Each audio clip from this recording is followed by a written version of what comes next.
بسم الله الرحمن الرحيم. الحمد لله الذي أنزل على عبده الكتاب ولم يجعل له عوجا قيما لينذر بأسا شديدا من لدنه ويبشر المؤمنين الذين يعملون الصالحات أن لهم أجرا حسنا ماكثين فيه أبدا وينذر الذين قالوا اتخذ الله ولدا ما لهم به من علم ولا لآبائهم كبرت كلمة تخرج من أفواههم إن يقولون إلا كذبا فلعلك باخع نفسك على آثارهم إن لم يؤمنوا بهذا الحديث أسفا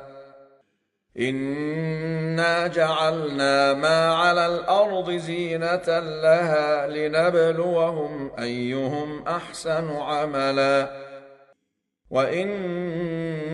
لجاعلون ما عليها صعيدا جرزا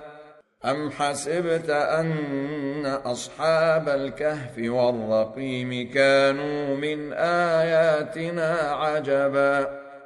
إذ أوى الفتية إلى الكهف فقالوا ربنا آتنا من لدنك رحمة وهيئ لنا من أمرنا رشدا فضربنا على آذانهم في الكهف سنين عددا ثم بعثناهم لنعلم أي الحزبين أحصى لما لبثوا أمدا نحن نقص عليك نبأهم بالحق إنهم فتية آمنوا بربهم وزدناهم هدى وربطنا على قلوبهم إذ قاموا فقالوا ربنا رب السماوات والأرض لن ندعو من دونه إلها لقد قلنا إذا شططا هؤلاء قومنا اتخذوا من دونه آلهة لولا يأتون عليهم بسلطان بين فمن أظلم ممن افترى على الله كذبا وإذ اعتزلتموهم وما يعبدون إلا الله فأووا إلى الكهف ينشر لكم ربكم من رحمته ويهيئ لكم من أمركم مرفقا وترى الشمس إذا طلعت تزاور عن كهفهم ذات اليمين وإذا غربت تقرضهم ذات الشمال وهم في فجوة منه ذلك من آيات الله من يهد الله فهو المهتد ومن يضلل فلن تجد له وليا مرشدا وتحسبهم أيقاظا وهم رقود ونقلبهم ذات اليمين وذات الشمال وكلبهم باسط ذراعيه بالوصيد لو اطلعت عليهم لوليت منهم فرارا ولملئت منهم رعبا وكذلك بعثناهم ليتساءلوا بينهم قال قائل منهم كم لبثتم قالوا لبثنا يوما أو بعض يوم قالوا ربكم أعلم بما لبثتم فابعثوا أحدكم بورقكم هذه إلى المدينة فلينظر أيها أزكى طعاما فليأتكم برزق منه وليتلطف ولا يشعرن بكم أحدا إنهم إن يظهروا عليكم يرجموكم أو يعيدوكم في ملتهم ولن تفلحوا إذا أبدا وكذلك أعثرنا عليهم ليعلموا أن وعد الله حق وأن الساعة لا ريب فيها إذ يتنازعون بينهم أمرهم فقالوا ابنوا عليهم بنيانا ربهم أعلم بهم قال الذين غلبوا على أمرهم لنتخذن عليهم مسجدا سيقولون ثلاثة رابعهم كلبهم ويقولون خمسة سادسهم كلبهم رجما بالغيب ويقولون سبعة وثامنهم كلبهم قل ربي أعلم بعدتهم ما يعلمهم إلا قليل فلا تمار فيهم إلا مراء ظاهرا ولا تستفت فيهم منهم أحدا ولا تقولن لشيء إني فاعل ذلك غدا إلا أن يشاء الله واذكر ربك إذا نسيت وقل عسى أن يهديني ربي لأقرب من هذا رشدا ولبثوا في كهفهم 300 سنين وازدادوا 9 قل الله أعلم بما لبثوا له غيب السماوات والأرض أبصر به وأسمع ما لهم من دونه من ولي ولا يشرك في حكمه أحدا واتل ما أوحي إليك من كتاب ربك لا مبدل لكلماته ولن تجد من دونه ملتحدا واصبر نفسك مع الذين يدعون ربهم بالغداة والعشي يريدون وجهه ولا تعد عيناك عنهم تريد زينة الحياة الدنيا ولا تطع من أغفلنا قلبه عن ذكرنا واتبع هواه وكان أمره فرطا وقل الحق من ربكم فمن شاء فليؤمن ومن شاء فليكفر إنا أعتدنا للظالمين نارا أحاط بهم سرادقها وإن يستغيثوا يغاثوا بماء كالمهل يشوي الوجوه بئس الشراب وساءت مرتفقا إن الذين آمنوا وعملوا الصالحات إنا لا نضيع أجر من أحسن عملا أولئك لهم جنات عدن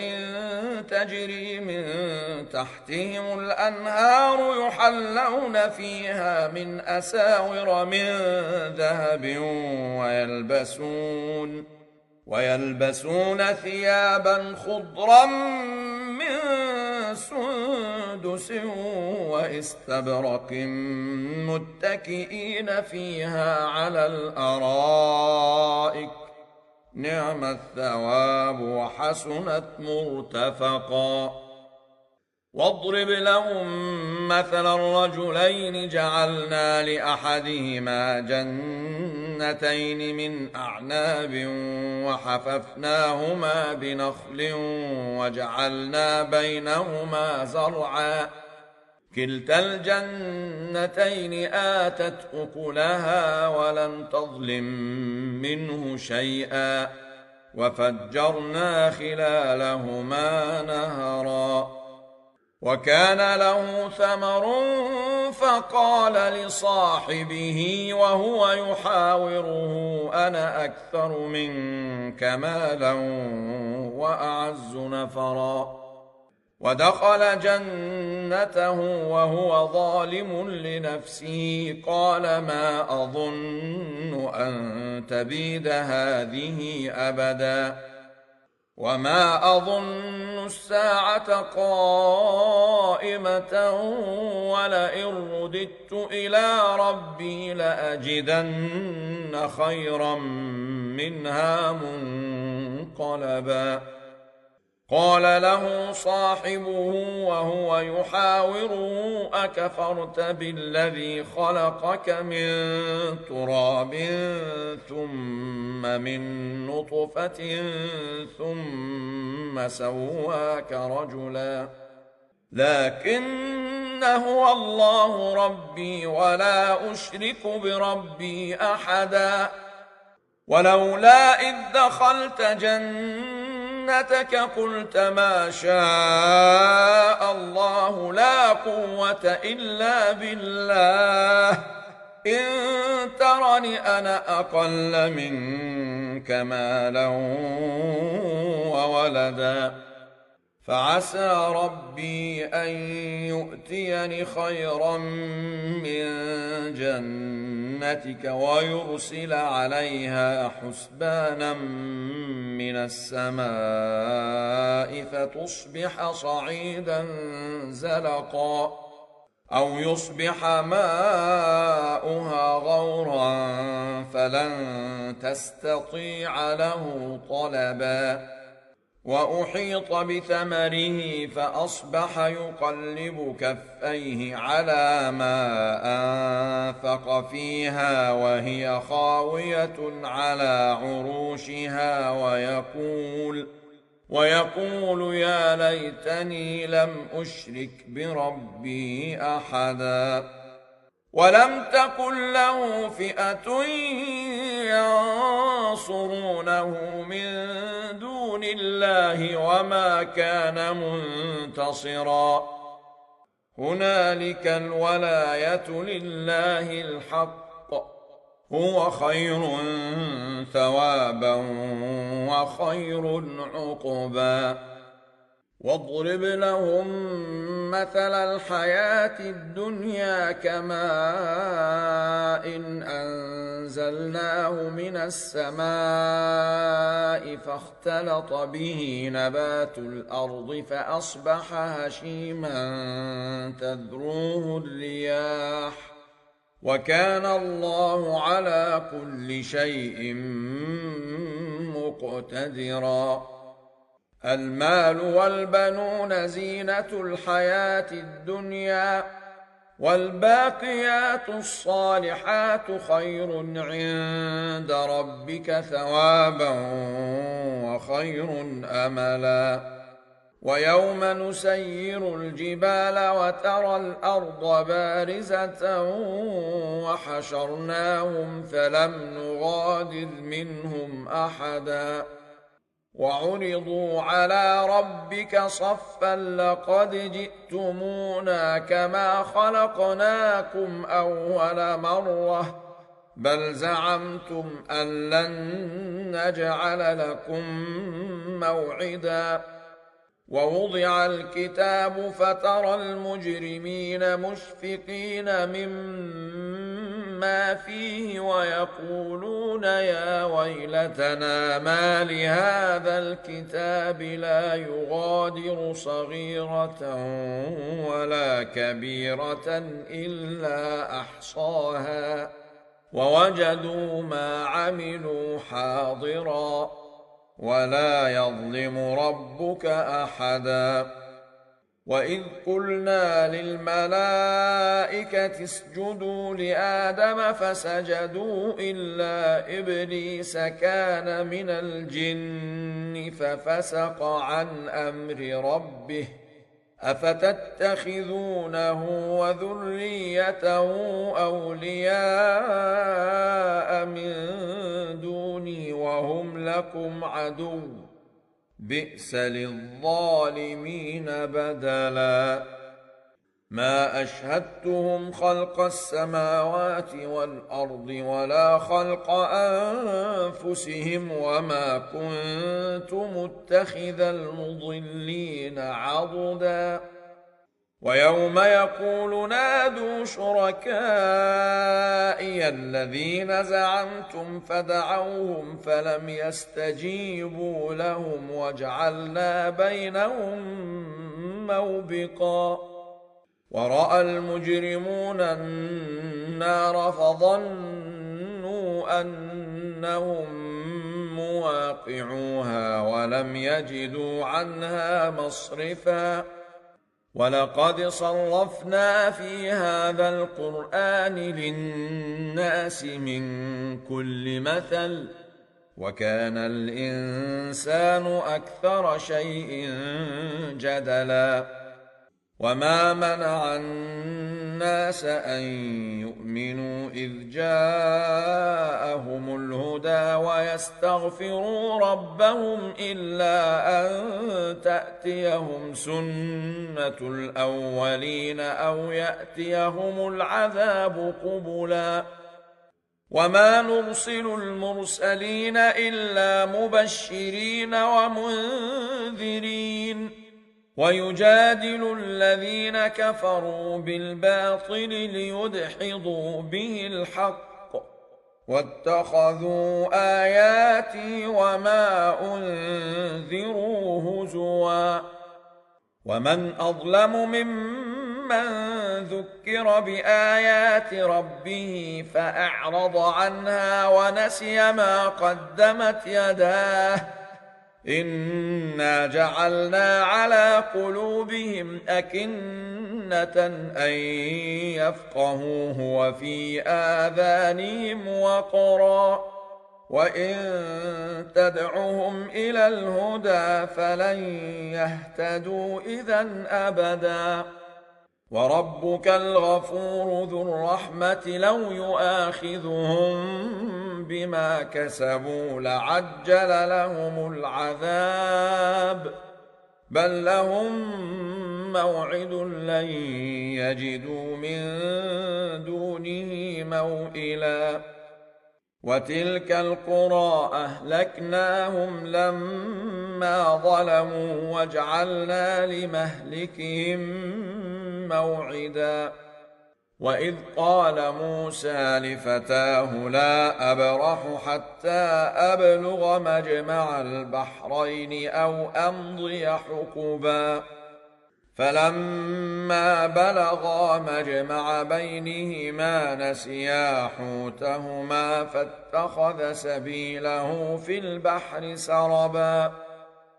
فلما جاوزا قال لفتاه آتنا غداءنا لقد لقينا من سفرنا هذا نصبا قال أرأيت إذ أوينا إلى الصخرة فإني نسيت الحوت وما أنسانيه إلا الشيطان أن أذكره واتخذ سبيله في البحر عجبا قال ذلك ما كنا نبغ فارتدا على آثارهما قصصا فوجدا عبدا من عبادنا آتيناه رحمة من عندنا وعلمناه من لدنا علما قال له موسى هل أتبعك على أن تعلمني مما علمت رشدا قال إنك لن تستطيع معي صبرا وكيف تصبر على ما لم تحط به خبرا قال ستجدني إن شاء الله صابرا ولا أعصي لك أمرا قال فإن اتبعتني فلا تسألني عن شيء حتى أحدث لك منه ذكرا فانطلقا حتى إذا ركبا في السفينة خرقها قال أخرقتها لتغرق أهلها لقد جئت شيئا إمرا قال ألم أقل إنك لن تستطيع معي صبرا قال لا تؤاخذني بما نسيت ولا ترهقني من أمري عسرا فانطلقا حتى إذا لقيا غلاما فقتله قال أقتلت نفسا زكية بغير نفس لقد جئت شيئا نكرا قال ألم أقل لك إنك لن تستطيع معي صبرا قال إن سألتك عن شيء بعدها فلا تصاحبني قد بلغت من لدني عذرا فانطلقا حتى إذا أتيا أهل قرية استطعما أهلها فأبوا أن يضيفوهما فوجدا فيها جدارا يريد أن ينقض فأقامه قال لو شئت لاتخذت عليه أجرا قال هذا فراق بيني وبينك سأنبئك بتأويل ما لم تستطع عليه صبرا أما السفينة فكانت لمساكين يعملون في البحر فأردت أن أعيبها وكان وراءهم ملك يأخذ كل سفينة غصبا وأما الغلام فكان أبواه مؤمنين فخشينا أن يرهقهما طغيانا وكفرا فأردنا أن يبدلهما ربهما خيرا منه زكاة وأقرب رحما وأما الجدار فكان لغلامين يتيمين في المدينة وكان تحته كنز لهما وكان أبوهما صالحا فأراد ربك أن يبلغا أشدهما ويستخرجا كنزهما رحمة من ربك وما فعلته عن أمري ذلك تأويل ما لم تسطع عليه صبرا ويسألونك عن ذي القرنين قل سأتلو عليكم منه ذكرا إنا مكنا له في الأرض وآتيناه من كل شيء سببا فأتبع سببا حتى إذا بلغ مغرب الشمس وجدها تغرب في عين حمئة ووجد عندها قوما قلنا يا ذا القرنين إما أن تعذب وإما أن تتخذ فيهم حسنا قال أما من ظلم فسوف نعذبه ثم يرد إلى ربه فيعذبه عذابا ذكرا. وأما من آمن وعمل صالحا فله جزاء الحسنى وسنقول له من أمرنا يسرا. ثم أتبع سببا حتى إذا بلغ مطلع الشمس وجدها تطلع على قوم لم نجعل لهم من دونها سترا. كذلك وقد أحطنا بما لديه خبرا. ثم أتبع سببا حتى إذا بلغ بين السدين وجد من دونهما قوما لا يكادون يفقهون قولا. قالوا يا ذا القرنين إن يأجوج ومأجوج مفسدون في الأرض فهل نجعل لك خرجا على أن تجعل بيننا وبينهم سدا. قال ما مكني فيه ربي خير فأعينوني بقوة أجعل بينكم وبينهم ردما. آتوني زبر الحديد حتى إذا ساوى بين الصدفين قال انفخوا حتى إذا جعله نارا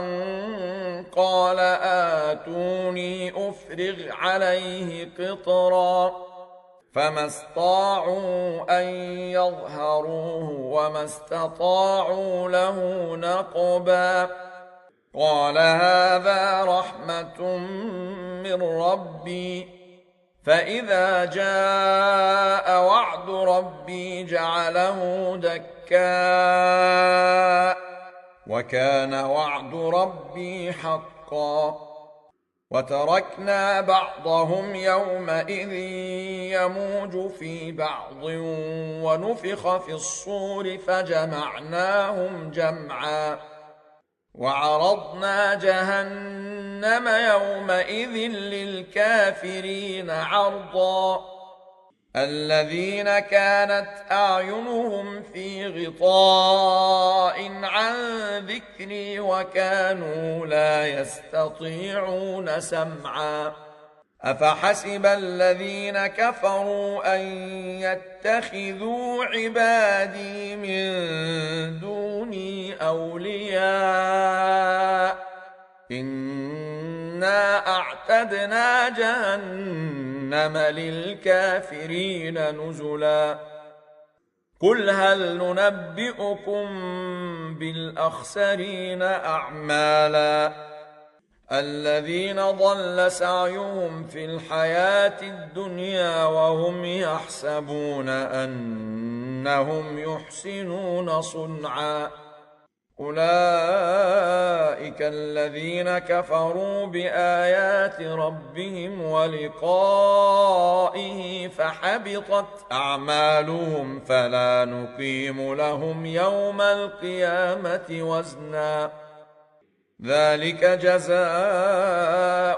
جهنم بما كفروا واتخذوا آياتي ورسلي هزوا.